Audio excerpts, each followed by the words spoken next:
नमस्कार दर्शक बंधु आपण समस्त को मो चैनल को पुणी थे स्वागत करुच्ची। दर्शक बंधु नुआ वर्ष दिन जदि आपण माने एक मुठी धनियार एही गुप्त उपाय कर दियंती तेबे आपणकर वर्ष सारा केबे भी धनर अभाव रहिबो नाही।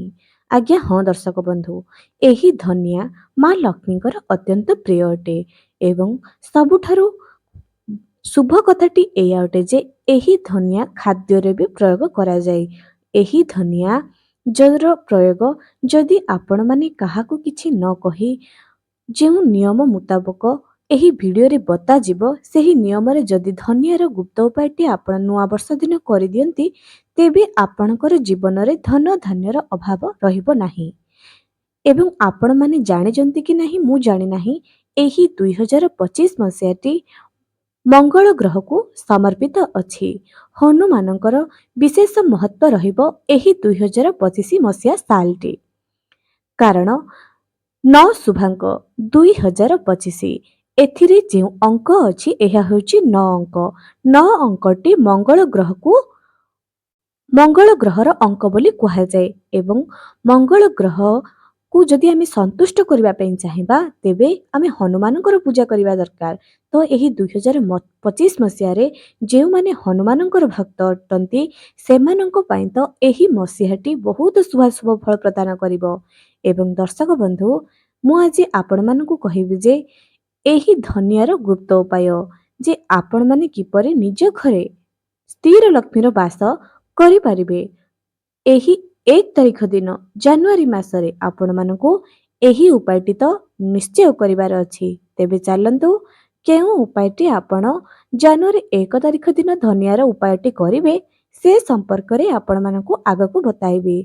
ता आगुरु मो दर्शक मानकु मो अनुरोध करछि जे जदि ए पर्यंत चैनल को सब्सक्राइब करि नाहंती निहाती सब्सक्राइब करंतु।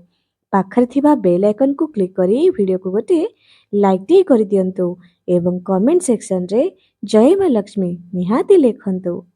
दर्शक बंधु एही धनिया तो मु आपण मानकु एमिति 5टी गुप्त उपाय बताइबी जेउ उपायटी आपण मानकर पई सहज हबो सेही उपायटी आपण माने करि पारंती। जदि 5टी जाक उपाय करिवे एहा भी बहुत शुभ फल प्रदान करिवो। गोटे गोटे उपाय आपण माने जदि मन रखि परिबेनी तेबे एहाकू नोट करी लिखि दियंतु। जनवरी 1 तारिख दिन एहाकू करबा पई जमा भी भूलिबे नाही।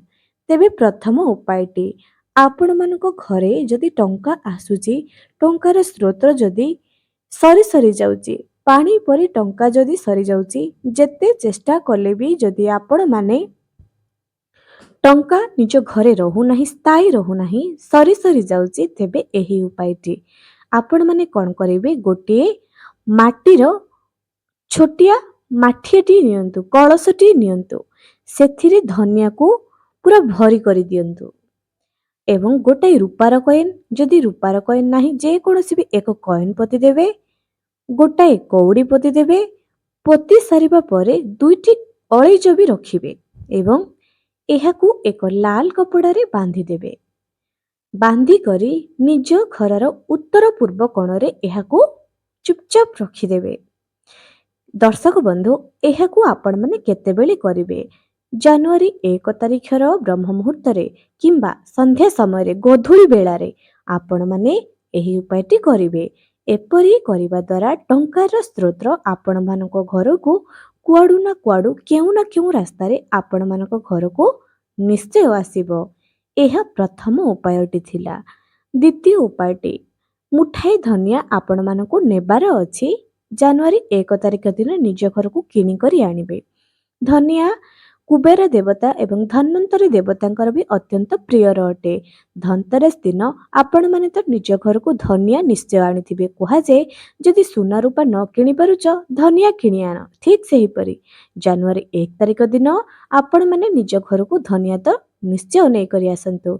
एही धनिया को आपण कोन करिवे गोटे मुठा धनिया को नै जिवे निज ठाकुर घरे गोटे हळदिया वस्त्र रे एहाकू बांधी देबे। हळदिया वस्त्र रे एहाकू बांधी करी लक्ष्मी नारायणकर चरण तले रखिदेबे एवं ନାରାୟଣ ଏବଂ ମା ଲକ୍ଷ୍ମୀଙ୍କର ବୀଜ ମନ୍ତ୍ରକୁ ଜପ କରିବେ। ଓମ୍ ନମୋ ନାରାୟଣାୟ ନମଃ 11 ଥର, ଓମ୍ ମହାଲକ୍ଷ୍ମୀ ନମଃ 11 ଥର। ଜପ କରିବା ପରେ ଏହି ଧନିଆକୁ ଆପଣମାନେ ନିଜ ଘରର ଯେଉଁଠାରେ ଆପଣମାନେ ଟଙ୍କା ରଖୁଛନ୍ତି ଆଲମିରା ତାର ଉପରେ ରଖିବେ। ସେହି ଆଲମିରାର ଭିତରେ ନୁହେଁ, ଉପରେ ରଖିବେ। ଏପରି କରିବା ଦ୍ୱାରା ଆପଣଙ୍କର ଆଲମିରା ଉପରକୁ କାହାର ବି ନଜର ଲାଗିବ ନାହିଁ ଏବଂ ଯାହା ବି କିଛି ଦୋଷ ଥିବ ତାହା କଟିଯିବ। ଟଙ୍କାର ସ୍ରୋତ କେବେ ବି ବନ୍ଦ ହେବ ନାହିଁ। ଯଦି ଆପଣମାନଙ୍କ ପାଖରେ ଟଙ୍କା ସୁନା ରୂପା ସବୁ ଅଛି, ତାପରେ ବି ଏହି ଉପାୟକୁ କରିବା ଦ୍ୱାରା ଆପଣଙ୍କ ଘରକୁ ନଜର ଦୋଷ ଲାଗିବ ନାହିଁ। ଅର୍ଥାତ୍ ଘରକୁ କେହି ଯଦି ଗେଷ୍ଟ ଆସୁଛନ୍ତି, ସେ ଆପଣଙ୍କର ଘରର ସୁନ୍ଦରତା ଦେଖି ହିଁ ଭାବିବେ ଆଙ୍କ ଘରେ ବହୁତ ପଇସା ଅଛି। ଏମିତି କହିବାର ଅର୍ଥ ଏଇଆ ଯେ ସେ ନଜର ଲଗାଇଦେଲେ। ତ ଆପଣମାନେ ଏହାକୁ ନିଜ ଆଲମିରାର ଉପରେ ରଖିବା ଦ୍ୱାରା ନଜର ଦୋଷରୁ ଆପଣମାନେ ବଞ୍ଚିକି ରହିବେ। ତୃତୀୟ ଉପାୟଟି ଦକ୍ଷିଣ ପଶ୍ଚିମ ଦିଗ। ଆପଣଙ୍କ ଘରର ଦକ୍ଷିଣ ପଶ୍ଚିମ ଦିଗର କୋଣ ଜାଣିନଥିବେ ହୁଏତ ଆପଣମାନେ, ଏହି ଦିଗରେ ଆପଣମାନେ ଯେଉଁ ଜିନିଷ ରଖିବେ ତାହା ବଢ଼ି ବଢ଼ି ଯିବ। ଯଦି ଆପଣ ଟଙ୍କା ରଖିବେ ଟଙ୍କା ବଢ଼ିବ, ଶସ୍ୟ ରଖିଲେ ଶସ୍ୟ ବଢ଼ିବ, ନୂଆ ବସ୍ତ୍ର ରଖିଲେ ବସ୍ତ୍ର ବଢ଼ିବ, ଯାହା ରଖିବେ ତାହା ବଢ଼ିବ। କିନ୍ତୁ ଏହାର ଏକ ସଠିକ୍ ଦିଗ ଅଛି, ଯାହାକି 200 ଡିଗ୍ରୀରୁ 215 ଡିଗ୍ରୀ ଭିତରେ, 200ରୁ 215 ଡିଗ୍ରୀ ଭିତରେ। ଆପଣଙ୍କ ଘରର ଦକ୍ଷିଣ ପଶ୍ଚିମ ଦିଗରେ 200 ଡିଗ୍ରୀରୁ 215 ଡିଗ୍ରୀ ଭିତରେ ଯେଉଁ ବି କୋଣ ଅଛି, ସେହି କୋଣରେ ନୂଆବର୍ଷ ଦିନ ଆପଣମାନେ ନିଜେ ଚିନ୍ତା କରନ୍ତୁ ଯେ ଆପଣମାନେ କେଉଁ ଜିନିଷ ରଖିବେ, ଆପଣଙ୍କର କ'ଣ ଦରକାର। ଯଦି ଟଙ୍କା ଦରକାର ଅଛି, ଧନିଆକୁ କ'ଣ କରନ୍ତୁ, ଲାଲ କିମ୍ବା ହଳଦିଆ ବସ୍ତ୍ରରେ ବାନ୍ଧି ଦିଅନ୍ତୁ ଏବଂ ସେଠି କିଛି କଏନ୍ ରଖିକରି ସେହି ଦିଗରେ 200ରୁ 215 ଡିଗ୍ରୀ ଭିତରେ ଦକ୍ଷିଣ ପଶ୍ଚିମର ସେଠି ଚୁପଚାପ ରଖିଦିଅନ୍ତୁ ଏବଂ ଆପଣମାନେ ନିଜେ କଳନା କରିବେ ଯେ ଯେଉଁ ଜିନିଷ ପାଇଁ ଆପଣ ରଖିଥିଲେ ତାହା ବଢ଼ୁଛି କି ନାହିଁ। ଯଦି ଆପଣମାନେ ଚାଷୀ ପରିବାରର ଲୋକ ଅଟନ୍ତି, ଆପଣଙ୍କୁ ଯଦି ଶସ୍ୟରେ ଉନ୍ନତି ଦରକାର, 5 ପ୍ରକାରର ଶସ୍ୟକୁ ଆପଣ ମିଶାଇ କରି ସେହି ଦିଗରେ ରଖିଦିଅନ୍ତୁ। କିନ୍ତୁ ମନେ ରଖିବେ ଦକ୍ଷିଣ ପଶ୍ଚିମ ଦିଗ ହିଁ ହୋଇଥିବ ଏବଂ ତାହାର ଡିଗ୍ରୀ ହୋଇଥିବ 200ରୁ 215 ଡିଗ୍ରୀ ଭିତରେ। ଏବେ ଦର୍ଶକ ବନ୍ଧୁ, ଏହା ତ ଥିଲା ଗୋଟିଏ ଉପାୟ। ଚାଲନ୍ତୁ ଆଉ ଗୋଟିଏ ଉପାୟ ବିଷୟରେ ଆପଣମାନଙ୍କୁ କହିବି।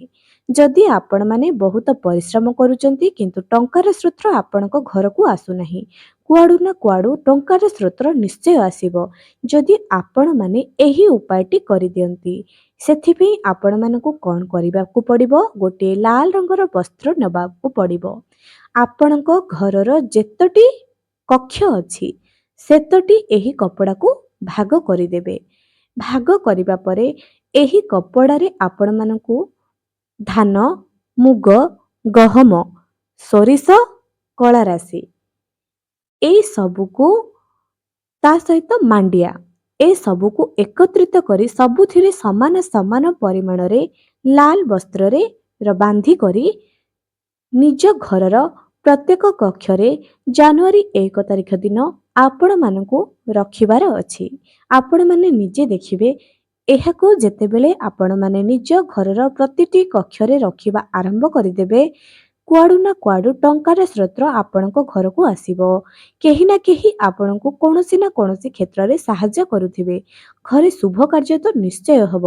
ଅର୍ଥାତ୍ ଏହି ଶସ୍ୟମାନଙ୍କୁ ହିଁ କୁହାଯାଏ ଲକ୍ଷ୍ମୀ ବୋଲି।